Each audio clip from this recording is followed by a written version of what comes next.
Buenos días, bienvenidos a la entrevista 930 aquí en Radio Montecarlo. Hay muchos temas para conversar. Estamos recibiendo al senador nacionalista Sebastián da Silva, a quien le agradecemos su presencia. Gracias por venir, buen día. ¿Qué tal? Buen día. Siempre es un gusto estar con vos. Hablar un poquito de fútbol. ¿De qué cuadro? Nacional, yo soy blanco y bolsilludo. Se da eso, ¿no? Un poco de... Se Porque da. nadie le cree a la calle Pou que de Boston River, en realidad. No, él es bolso. La calle Pou es demasiado democrático a mi gusto porque tiene un gurí de Peñarol. En casa sí. Ignacio vino hace un tiempo, que el mejor amigo le empezó a hacer la cabeza con Peñarol y que bueno, mirá, acá es clarito. ¿Querés seguir teniendo juguetes? Bueno. Eso, A ver, que se entienda. Esto no quiere decir que un votante del Partido Nacional no pueda ser hincha de Peñarol. Eso no, Herrera era de Peñarol. Bueno, a eso voy. Pero está como esa identificación Está, de antaño, ¿no? El Partido Colorado, la Surbe, Peñarol. Es todo un origen antropológico, hay libros escritos, ¿no? Como las grandes urbes obreras que fueron las legatarias del vallismo inicial, ¿sí? Radicadas en barrios obreros como Peñarol, son hinchas de Peñarol, y como los universitarios que por ende en su momento podrían tener cierto arraigo con el campo eran hinchas de Nacional, para hacerlo así, a lo gallego, a grosso modo. Y eso se explica largamente, o sea, Colorado hincha de Nacional es más difícil, ¿sí? Blanco sí hay muchos manchas, pero bueno, son esas cosas. Pero es una linda charla para dar en algún momento. ¿Sabés que con Luis Prats podemos hacer una mesa. Sí, pero ¿sabés que ya hubieron libros? El sobre todo Mancha, no me acuerdo. Hay libros, viste, que los periodistas deportivos... y ahí tiene toda una explicación. También, ¿sí? Yo qué sé, no sé. Los Damiani eran todos colorados, obviamente. Los Cataldi también. Bueno, Welfi también. Sanguinetti. Pero bueno, en su origen antropológico tiene que ver, sí, con esa distancia. Qué raro, entonces que Herrera haya sido mancha. Bueno, lo que pasa es que Herrera era un hombre de ciudad, un hombre de mundo, un hombre de ciudad, soldado en la guerra y artífice de la paz. La personalidad de Herrera en sí mismo está para hablar mucho tiempo, porque fue uno de los 22 de Lama, después fue embajador, y después un enorme estratega político. Y un gran pensador. Y un tipo que ha dejado plasmado en libros. Hay frases y libros de Herrera que si uno los lee parece escrito la semana pasada. Impresionantes, son impresionantes. Y ese es el legado herrerista. Que no me pasa, por ejemplo, esto ya estamos hablando de otra cosa igual, pero está bueno. No me pasa, que no se enoje nadie del otro lado, con Wilson. Wilson me parece que tenía un pensamiento muy adaptado a la época que le tocó vivir. Yo con Javier García lo discuto cada vez que nosotros nos vamos de gira, ¿sí? Porque yo tengo una formación herrerista y Javier es wilsonista. Entonces yo le digo que Wilson era 95% carisma, ¿sí? Y 5% ideología. Y es cierto, porque el carisma de Wilson era arrollador. Probablemente sea el último gran caudillo. Bueno, era arrollador. Y Herrera era anticarisma, porque sobre todo el recuerdo que se tiene cuando había tele, ¿no? Un hombre ya con años, pero no en vano ha dejado para el Partido Nacional bases o sacramentos que se repiten hasta el día de hoy. La más notoria y común para hablar, para que la ciudadanía la recuerda, es la autodeterminación de los pueblos, la soberanía, la patria grande. Herrera acusado en algún momento de proteger al nazismo justamente por mantener esa posición ecuánime de no participar de los conflictos bélicos, que la llevó al extremo incluso de tratar a todos por igual. De tratar a todos por igual, y los que tenemos suerte de andar, de alguna vez aterrizar en algún país, en un aeropuerto, no son pocos los aeropuertos en el mundo que tienen bases americanas. Yo ahora me acuerdo en Alemania, en Francia, que son todos legados de la Segunda Guerra Mundial, que uno aterriza y ve las bases americanas, y ve los aviones militares. Bueno, Uruguay podría tener otro destino. No, está claro que Uruguay tendría una base americana si no fuera por Herrera. Eso queda. O sea, la historia lo dice, no es una interpretación. Bueno, son esas cosas que explican por qué, a pesar de los pesares, los blancos seguimos siendo duros de roer, ¿no? Y bueno, ahí tenés en Herrera El Partido Nacional hoy se explica por 4 grandes patas, ¿no? El fundador Oribe como libertario, y el primer patriota, el primer presidente, ¿sí? Saravia y su arrojo, dejar todo, ¿sí? Por la nada, que es donde yo más me identifico, Herrera y después Wilson, ¿sí? Y en esas 4 patas de esa mesa tú metes toda la pasión nacionalista, que la puedes explicar por el amor a la libertad, que lo explicás, yo qué sé, desde Oribe a Saravia, la defensa de la democracia con Wilson, o los principios básicos de nación, que los dejo en Herrera. Da para profundizar bastante más, podríamos estar sí, casi que la media hora hablando de esto, sí, porque uno podría hablar de las resistencias heroicas, bueno, en fin. Claro, pero Nicolás, la paradoja de nuestro partido es que nosotros no le cantamos a la victoria, le cantamos a las derrotas. Bueno, ¿sabes qué? La otra vez conversando con Sanguinetti en este mismo espacio, Sanguinetti hacía una frase, yo cometí una pillería, y con Sanguinetti las pillerías a veces salen caras. Yo hablaba de, bueno, cómo vislumbraba él la interna del Partido Nacional, que la interna, la verdad, fue feroz. Sí. Fue feroz. Porque una cosa es estar en las cuchillas y otra cosa traspasar ciertos límites, ¿no? Exacto. Que es verdad que hoy parecen heridas minimizadas, pero si nos ponemos a los días antes de la selección interna, era un clima complicado. Era un clima que yo creo, esto es de afuera y como analista, si se quiere, se pasó un poquito de la raya. Se llegó a un límite que no se debió haber llegado. No fue una interna alegre, por lo menos para mí. Bueno, y cuando lo conversábamos con Sanguinetti decía, bueno, pero el blanco tiene esa capacidad de resiliencia, de que se matan, pero después a los 3 meses se juntan y son todos amigos. Y yo le decía, bueno, doctor, pero mire que los blancos también son especialistas en perder elecciones, que no se le vaya la mano, ¿no? En la capacidad de resiliencia, porque no es que es la historia del partido ganador del Uruguay, más bien todo lo contrario. Entonces, en esta oportunidad, el Partido Nacional, pero la oposición en su conjunto, si yo fuera integrante de la oposición, diría, yo esta no la puedo perder. Yo diría que tenemos que hacer mucho esfuerzo para perder la elección. Lo que se viene es, a pesar de los políticos, a pesar del Partido Nacional, a pesar del Partido Colorado, lo que se viene es una reacción popular de desencanto a 15 años de un gobierno que se desgastó y que no le encontró la solución al país en la mejor bonanza económica que tuvo la historia, hablando ahora que estamos hablando de Herrera, del Uruguay. Pero es bravo lo que usted dice, porque es como que más que la pierde Frente Amplio que la ganarían ustedes. No, yo soy acá yo me puedo poner el rol de político o puedo ser Sebastián Da Silva. Yo trato de ser sincero. Esto es a pesar de... ¿sí?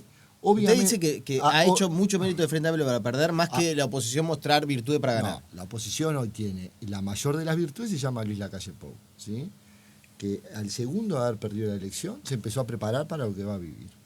Tanto como el segundo no. Bueno, pero... Él dijo, estos 3 meses en la que la levantó la mujer, porque le dijo, andate del sillón porque no te banco más, salí a recorrer que es tu vida. Y se preparó. El Luis de hoy es muy diferente, y vos lo viste, ¿sí? Al Luis de hace 5 años. Entonces, y la oposición tiene como aciertos la irrupción de Talvi, ¿sí? Que es un protagonista nuevo, y tiene en Manini Ríos un fenómeno que explica lo que yo te digo, están más hartos algunas personas que ser partidarios de los colorados, los blancos, el Partido Independiente. Y ese arco opositor, ¿sí? Es el arco que de todos lados va a hacer que el Frente pierda 3 senadores y que pasen a este lado y que el resultado del próximo gobierno sea un gobierno policromático, ¿sí? Con actores nuevos. Mire, lo estoy grabando. Sí. Acá, en este micrófono, hubo varios ya quedaron pegados. No, yo estoy en mi opinión. Porque hicieron vaticinios electorales que después no se cumplieron. Usted dice, va a tener 13 senadores Frente Amplio. Sí, naturalmente. Mire que el Frente Amplio, ¿sabe lo que le dice el Frente Amplio? Con el 45 ganamos la mayoría parlamentaria. Sí, puede ser. Yo no veo. Eso es lo que dicen fuera del micrófono. El micrófono también muchos no sé. Yo no veo. Pero cuando le hace la cortita dice, che, mirá que con esto de que van a llegar como, no sé, 7 fuerzas políticas al Parlamento, con un 45% ganamos la mayoría.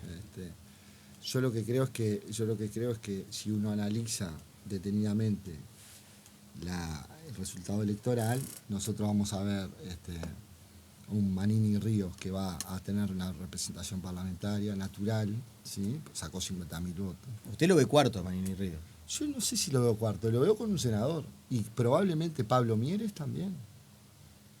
Que hoy dice, bueno, lo veo a Pablo Mieres también. Entonces, cuando uno analiza, mirá que lo que te estoy diciendo es a pesar, el arco opositor es tan ancho, ¿sí? Que ahí los ciudadanos que han votado al Frente Amplio y se sienten desencantados van a encontrar cada uno a quién votar. Unos van a votar a Mieres, tal vez. Eso que el Frente Amplio antes representaba muy bien de estoy caliente pero voto a la otra ala del Frente Amplio, usted dice ahora en la oposición hay otra amplitud. Porque nosotros que tenemos más o menos la misma edad, yo debo tener 10 años más que vos, siempre veíamos, ¿sí? A un Frente Amplio abriéndose. Yo me acuerdo, el encuentro progresista, capaz que la gente no se acordaba. Eran esos inventos que hacía el Frente para desfrentecizar. Sí, se entendió el concepto. ¿Ah? El encuentro progresista. Nino Novoa lo trae. Yo me acuerdo cuando...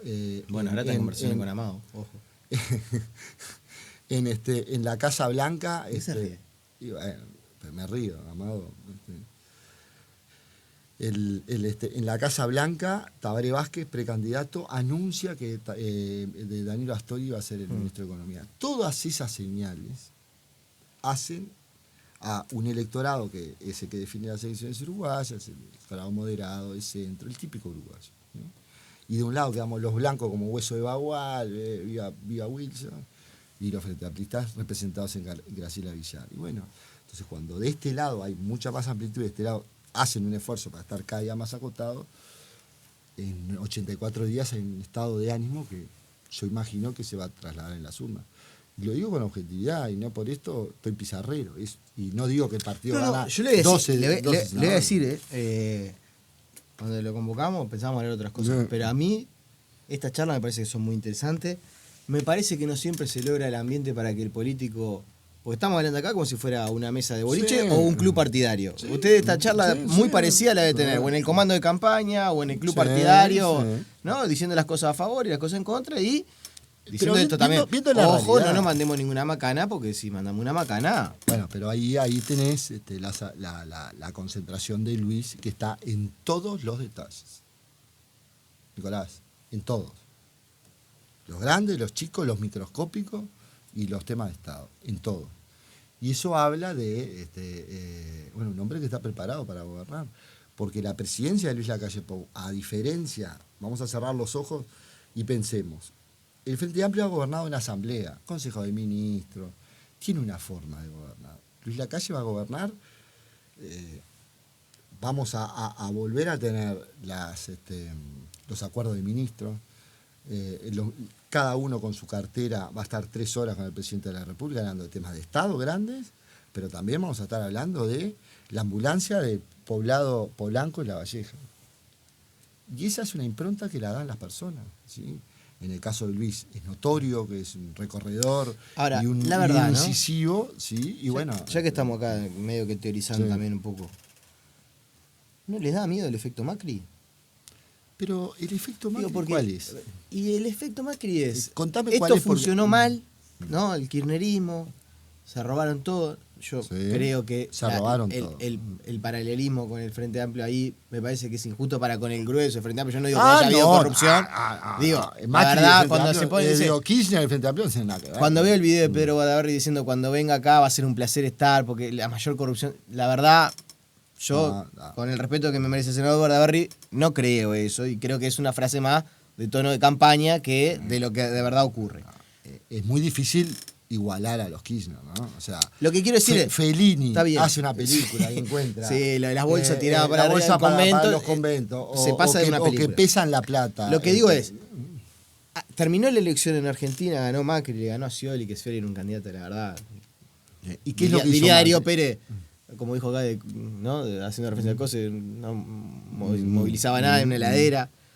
Ganó Macri y uno decía, bueno, acá imposible que vuelva a ganar el kirchnerismo. Habrá que ver cómo el peronismo se reagrupa. fue tan complicado el gobierno de Macri, económicamente, la gente no logró estar mejor, sufrió lo que era la herencia maldita, pero tampoco lo supo corregir. Es decir, tuvo un problema. No encarriló económicamente el país. Tiene caliente ahora el sector agropecuario, a los trabajadores, a los peronistas, a los que no son peronistas. Un problema de comunicación, es un problema de comunicación que nosotros eso no lo vamos a tener porque. Pero ustedes sí van a asumir, si asumen el gobierno, van a asumir un gobierno complicado. El 2 de marzo vamos a decir, esto es lo que nos dejaron. Déficit 5%, esto es lo que nos dejaron. Por eso Luis habla de las auditorías. Esto es lo que nos dejaron. Lo que no dijo Macri. Macri era la grieta, esto, el otro, pero nunca se animó a decir todo y después las cosas empezaron a saltar por intermedio de una justicia que, como en todas partes del mundo, es el calorcito del poder la hace más activa de vez en cuando. A ver, lo que pasó en Argentina es notorio. Los mismos que antes archivaban las causas, hoy están procesando a Cristina Kirchner. Los mismos, ¿no? Yo no digo que acá pase lo mismo, pero todo el sistema institucional funciona, a veces está apretado, a veces se destapa, y bueno, obviamente un cambio de gobierno va a hacer que muchas de las cosas que nosotros sospechamos que han pasado en este país se destapen. Te voy a poner un ejemplo clarito. Venezuela. Pero si a la gente le va mal, si hace un ajuste económico, si tiene que hacer un ajuste fiscal y a la gente en el bolsillo le va mal. Pero ¿quién dice que hay que hacer? Nosotros no decimos que hay que hacer un ajuste fiscal. Los que dicen que hay que hacer un ajuste fiscal. Sanguinetti lo dijo ahí. ¿Está bien? El próximo gobierno va a tener que hacer un ajuste. Nosotros vamos a hacer un ajuste en los gastos estatales. Vamos a apretar realmente, que se sienta. El ajuste fiscal, la sociedad rebelde, mirá que es prolija, ¿eh?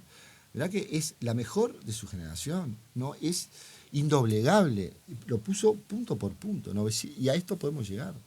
Y gran parte de la cátedra de economistas dicen sí, les va a costar, porque es a pesar de ellos, porque con esto es todo lo que es adjuntos, contratitos, contratos, autos oficiales, todo eso que ya asquea en el Estado. Pero después le saltan y le dicen, y los números tampoco mienten. Las intendencias del Partido Nacional tienen cargo de confianza y aumentan, y tienen aumento de funcionarios, y de repente en alguna donde más han crecido los funcionarios, y alguna que usted conoce muy bien. Yo soy de los primeros críticos, mirá que no me duele en prenda, no. Ahora, es bravo decir, nosotros vamos a hacer esto cuando en el ejercicio del gobierno actual... El ejercicio de gobierno de Luis Lacalle Pou... No, ¿sí? La Lacalle Pou... fue un año en la presidencia de la Cámara de Representantes, y ahorró como nunca. Esa es la trayectoria del hombre. Si el hombre va a ser el candidato del Partido Nacional, vamos a medir al hombre. El otro, bueno, yo te puedo decir, a mí me gustan determinadas cosas que a Luis no le gustan. Bueno, soy yo, el negro da Silva, no tiene nada que ver. Ahora hay que mirar a Luis, ¿no? Vamos, se nos vuelve la Andrés, 18 minutos de entrevista y hemos hablado de... Pero para mí, insisto, son bien interesantes estos minutos que hemos dedicado. UPM. Usted conoce bastante del mercado inmobiliario rural, de los impactos que tiene una obra de esta magnitud en el centro del país. Conoce la zona, sobre todo así la conozco. Así conozco. Le iba a decir centro-este, le iba a decir. Lo conozco al dedillo. ¿Qué va a pasar? A ver, el mercado, los privados, la gente es mucho más rápida que el político, el sistema político, los acuerdos. Entonces, hay un dato de la realidad que el mercado ya lo reflejó. Estamos hablando de San Jorge, Aguas Buenas, Punta de Chileno, toda esa zona que tiene del otro lado, Paso de los Toros, Centenario, ¿no? El mercado hace 3 años que viene diciendo, acá se va a hacer la planta de UPM. Entre muchas otras cosas porque UPM estaba muy agresivo arrendando campos forestales. Agresivo de verdad, agresivo quiere decir... Van al campo tuyo y te dicen, te pago 180, 190, $200. Y todos los meses aumentaban un poquito, porque necesitan una masa crítica que justifique tamaño de inversión. Entonces, para mí no es sorpresa. De hecho, nosotros lo manejamos como un dato de la realidad frente a posibles inversiones que se hacen en la zona. ¿Por qué? Porque sabíamos que se iba a hacer. El problema de UPM no es UPM en sí mismo, el problema es el secretismo que hubo. ¿Y por qué los hubo? Porque dentro de ese secretismo hay enormes contradicciones que no se dan al resto de las empresas del Uruguay, que hoy están cayendo toda la semana. Y eso es lo que genera bronca. Porque la bronca Hay gente que tiene objeciones ambientales, ¿sí? Yo no soy especialista, pero la gran mayoría del malestar con UPM es porque el secretismo le da ciertas prebendas, prerrogativas que no te las da a ti si mañana querés abrir un carro chorizo en la cancha de Racing. Está bien, pero yo leí algún tuit de, por ejemplo, el ministro de Industria, Monsechi, y yo creo que algo de eso también hay, ¿no? Cuando uno está en el ejercicio del gobierno, es fácil desde la oposición decir, che, le están dando mucho UPM. Pero, y después hay que sentarse ahí, hay que recibir a los finlandeses. Los finlandeses vienen y le dicen, amigo Tabaré Vázquez, le voy a hacer la mayor inversión en la historia del Uruguay, que ni siquiera la va a disfrutar el gobierno de Tabaré Vázquez, ¿no? En cuanto pero mucho más fácil de decirle, che, vengan, miren, la mano viene por acá. Acá tengo esto, necesitamos esto, porque es una inversión enorme. ¿Sí? Pasa que Tabaré Vázquez se encerró en sí mismo y a la oposición nunca la consultó. Era tan fácil como eso. Che, mirá, viene acá, ayúdame. Somos todos gente de Estado, todos gente de gobierno, con sentido común. Y yo no leía a nadie que hoy en los tuits dijera, qué horrible en UPM. ¿Sí? Pasaron unas cuantas horas igual, aunque para que saludaran. Pero está bien, pero yo cuando hoy amanecí, lo tomé como un dato de la realidad. Nosotros estamos administrando forestaciones en la zona. Con decisiones tomadas hace 3 años, porque la planta se va a hacer acá. Te dice que en el mercado no produce un sacudo esto. En el mercado de tierras, no. Lo que produce es una confirmación. Y después lo que va a producir es un aglomeramiento de gente en la zona de Centenario y Paso de los Toros, y después van a quedar los funcionarios. Una zona que necesita inversión. Es una zona que necesita inversión. Y el otro tema es el tema ambiental. Yo me imagino para Pueblo Centenario, la verdad no tengo... ¿No fuiste nunca? Bueno, es como Paso de los Toros. La verdad, tengo la duda si fui, porque si fui de Barrio hace muchos años. Cuando viste el peaje, pasás el peaje, sí, ubico, es del lado de Durazno. Ubico claro donde él, me acuerdo del cartel, de pasar por ahí, y eso, Paso de los Toros fui 68 millones de veces, pero digo... De la catedral más linda del... No me acuerdo haber entrado a Pueblo de Centenario, probablemente sí, en mis años de la red, seguramente claro, alguna vez pasé por ahí. Pero también para Durazno, también para Peralta, hay toda una serie de... Y inversiones anexas. Enfrente al Parador La Víbora, en la Ruta 2, ¿sí? Hay los 2 talleres de camiones más grandes del Uruguay, están ahí. Servi de Scania, son monstruosos. ¿No? Decís, ¿cómo? Y bueno, porque es el acceso la ruta. Claro. Entonces van a haber servicios también nuevos, absolutamente nuevos. Estamos hablando de talleres monstruosos. ¿No? Decís, ¿cómo puede estar acá? No, tiene sentido. Pues. Entran... no sé, 100 camiones por día a la planta, que es lo que entra. No, y esta va a ser más grande todavía. Y esta va a ser más grande. Entonces, hay que esperar. Nosotros, obviamente, la aspiración que tenemos es ver los compromisos asumidos con el gobierno, respetar, obviamente, lo firmado y encontrarle la vuelta a algunas cosas que nosotros podemos no estar de acuerdo. ¿A qué le quieren encontrar la vuelta? Y bueno, si hay temas que quedaron colgados, ¿entendés, Nicolás? Y hay que arreglar con el gobierno nuevo, encontrarle la vuelta con sentido común. A mi entender, mi mayor preocupación es ambiental. ¿Sí? Ahí es donde, teóricamente, porque el río Negro no es el río Uruguay. Mire, ¿sí? Esto se lo voy a decir, se lo voy a regalar el dato, sí. Porque ya estamos terminando. UPM tiene diálogo con los periodistas. Ya sé. Por distintas vías. A veces nos invitan, a algunos periodistas. ¿No te llevaron a...? No. Uh-huh. Yo nunca fui ni a Finlandia, ni fui a ninguna de las plantas tampoco. Sí. Pero sí, cada tanto me invita y me dice... Es gente seria, ¿eh? No son... Eso iba a decir. Me invita, te dice, a tal hora te reuní en tal lugar, charla mano a mano, off the record, sacate todas las dudas que tengas, hacete una... Yo le planteé el tema del río y del caudal del río. Y ellos te muestran que hay lagunas y lagos en Finlandia con mucho menos caudal, creo que estoy jugando de memoria. Sí. El caudal del Río Negro es 600 y esta laguna en Finlandia tienen 250 y en ese lago funcionan 3 pasteras. Estoy de acuerdo. Entonces, para ellos eso no es un problema. A mí me preocupa... Sí les preocupa el estado del río actual. Ahí está. Y me preocupa, a mí me preocupa San Gregorio de Polanco, el aumento de la cuota. Esas son las cosas que me preocupan. Que ellos dicen no está vinculado a ello. Pero me preocupa. Eso sí me preocupa. Porque por una planta destruir San Gregorio de Polanco, esas son las cosas que me preocupan. Las inversiones, ojalá vinieran 7 UPM más. Yo soy de los que creo en el Uruguay tipo Nueva Zelanda, ¿no? Un país que tiene todo para ofrecerle al mundo de lo que el mundo no tiene. Suelo sano, ganado más saludable del mundo, los mejores tamberos pastoriles, una agricultura que si uno compara el nivel de agroquímicos que nosotros le ponemos con respecto a los americanos, por ejemplo, no llega ni a la tercera parte. El arrocero más productivo del mundo. Ese es el Uruguay. Está más cerca de Blasina de lo que piensa, porque la otra vez se enojó cuando vino Blasina. No, con Blasina me enojé porque no puedo entender cómo un asesor de Talvi tenga duda entre votar a Luis o al Frente Amplio. Pero yo con el Barro tengo... Después de esa vez no cortamos el diálogo. ¿Sí? ¿Cortaron el diálogo? Totalmente. Y yo participaba... Además de todo, no hacemos pelear gente. Una cosa increíble. Participaba activamente del grupo de Tiempo de Cambio, porque yo lo sigo escuchando, pero bueno, viste que hay veces que uno tiene que ser dueño de su coherencia, y yo no puedo dejar de enojarme si un asesor de Talvi públicamente duda con lo que habla del campo y relata las miserias que se viven en el sector del pecuario todos los días en el programa de Mayor Opinión Agropecuaria, que llegado el caso tenga dudas si el Frente Amplio es la mejor opción para que el campo salga adelante, ¿no?